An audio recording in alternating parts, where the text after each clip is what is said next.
প্রিয়ন কেমন আছেন সবাই? আশা করি সবাই ভালো আছেন। তো দেখেন আজকে হচ্ছে যে বাজার থেকে আমি নিয়ে আসছি হচ্ছে যে এখানে ছোট মাছ। এগুলো শুধু খেলেই চলবে না, এগুলো কিন্তু রান্নার কিছু অভিনব পদ্ধতি আছে, যে এইসব পদ্ধতিতে রান্না করলে আপনার খেতে খুব ভালো লাগবে। তো আজকে হচ্ছে যে আমি আপনাদেরকে দেখাবো কিভাবে এই মাছগুলো রান্না করবেন। আপনারা অনেকেই কিন্তু এই মাছগুলো হচ্ছে যে যারা গ্রামে বসবাস করেন, বিশেষত শহরের মানুষ এইসব মাছগুলো দেখাও না পায়ও না। তো যারা গ্রামে বসবাস করেন তারা কিন্তু এই ধরনের মাছ পেয়ে থাকেন। তো এই ধরনের মাছ মূলত হচ্ছে যে রান্নার কিছু পদ্ধতি রয়েছে, যদি আপনি সঠিক পদ্ধতিতে রান্না না করতে পারেন তাহলে কিন্তু খেতে ভালো লাগবে না, আর খেলেও আপনার পেটে সমস্যা করবে। তো আজকে আমি আপনাদেরকে দেখাবো খুব সুন্দরভাবে কিভাবে রান্না করবেন এই মাছগুলো। এই যে এটা হচ্ছে উলুয়া মাছ, এখানে উলুয়া মাছ আছে, হোয়া মাছ আছে, হোয়া মাছের চা আর কি, তারপরে ইসা মাছ আছে, সব মাছ মিলেই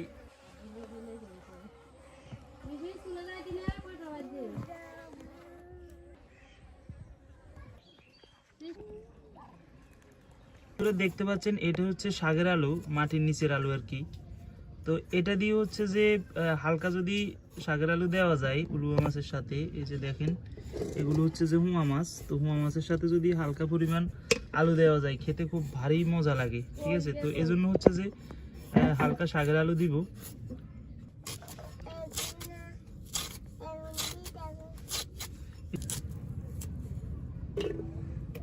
তো এগুলো হচ্ছে উলুয়া মাছগুলো এক্সট্রা ভাবে রান্না হইব।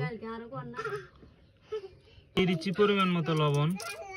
তো এগুলো হচ্ছে রসুন বাটা, আদা বাটা মিক্স, দিয়ে দিচ্ছি পেঁয়াজ কুচি, করে দিয়ে দিচ্ছি মরিচের গুঁড়া, দিয়ে দিচ্ছি কাঁচা তেল,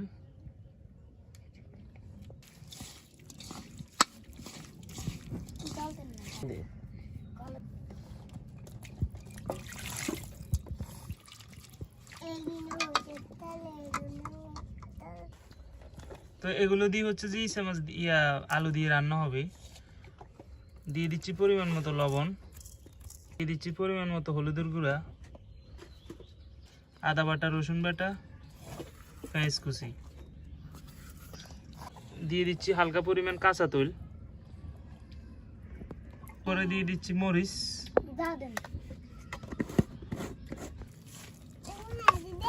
সবগুলো ভালোভাবে মিক্স করে নেবেন।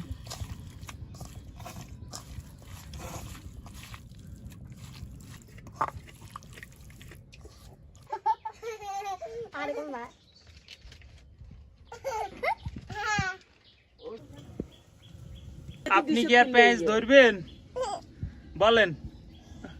আচ্ছা আসে একজন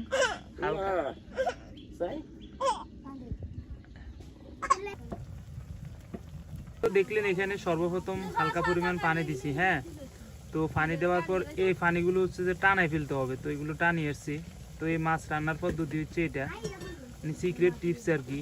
তো পানি আগে যেগুলো দিছি ওগুলো হচ্ছে যে টানাই ফেলতে হবে এবং নতুন করে এখন আবার পানি দিতে হবে। তো পানি এগুলো টানা পর্যন্ত অপেক্ষা করতে হবে, এগুলো একেবারে টানিয়ে আসলে এরপরে আবার নতুন করে পানি দিয়ে দিতে হবে। তো আগে পানি যেগুলো আছে ওগুলো টানি গেছে, এখন হচ্ছে যে আবার নতুন করে পানি দিয়ে দেওয়া হয়েছে। তো এই যে দেখেন এখানে হচ্ছে যে এগুলো হয়ে আসছে, যে ঝোল একদম টানিয়ে যেতেছে। কালার দেখছেন কত সুন্দর কালার আছে। দেখেন মাছগুলো হয়ে গেছে, তরকারিগুলো হয়ে গেছে, কত সুন্দর একটা কালার আসছে। তো এগুলো হচ্ছে যে আলুর জন্য তুলে দেওয়া হয়েছে। তো এগুলো হচ্ছে যে আলুর জন্য মরিচ দেওয়া হইতেছে, যেহেতু মিষ্টি আলু সেহেতু মরিচ একটু বাড়তে দিতে হবে। দেখেন হচ্ছে যে একবারে টানি আসছে, টানি গেছে বললে চলে, নিচের দিয়ে মনে পোড়া লাগে গেছে। তো এমন অবস্থায় আসলে হচ্ছে যে দিয়ে দিবেন আলুগুলো, শাকের আলুগুলো দিয়ে দিচ্ছি। রান্না হওয়ার পর পরিমাণ মতো দিয়ে দিচ্ছি পানি।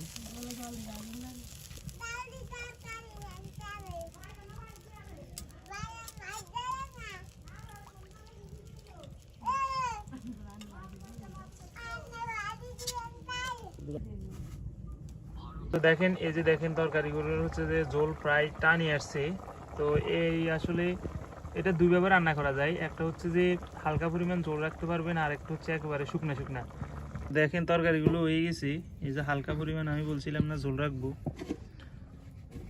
তো দেখতে পাচ্ছেন কিভাবে হচ্ছে যে আজকের মাছগুলো রান্না করলাম। তো এরকম ভিডিও আরও পেতে চাইলে আমাদের পেজগুলো ফলো করে দিবেন, চ্যানেলগুলো সাবস্ক্রাইব করবেন। ধন্যবাদ সম্পূর্ণ ভিডিওটি দেখার জন্য।